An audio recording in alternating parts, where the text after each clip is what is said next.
Right, so Israel has started preparing bomb shelters. Even more embassies are quietly pulling people out, and you're being told next to nothing about this because our media are frothing at the mouth at the thought of Iran's ayatollahs falling from power. States don't get civilians ready for incoming fire unless they think incoming fire is on the table. You don't do that as a precaution, you do it because you've already accepted that escalation is plausible enough to hurt your own people, and you're managing the consequences already rather than stopping them. And people are entitled to ask why, and when the media don't answer that, that's a mission by choice, their choice. And once you're at that point, a lot of the language you've been fed instead stops making sense. The reassurances don't work, the denials don't work, the "this is just rhetoric" line doesn't work. The "look at the rioters over there" line doesn't work. Israel doesn't do this sort of thing for fun. And it's Iran in their sights again already, it seems, perhaps using the cover of those riots as it happens.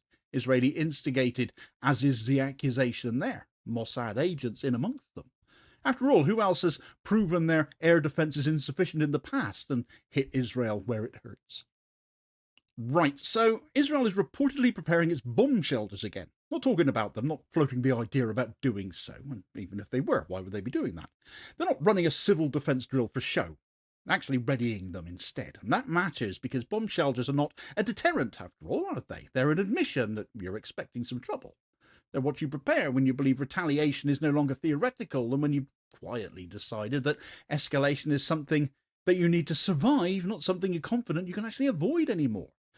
Well, last time they brought it on themselves, didn't they? So, anyway, this isn't about what anyone says on television right now, or even in the newspapers. States lie all the time. That's nothing new to us, surely. Shelters don't, though.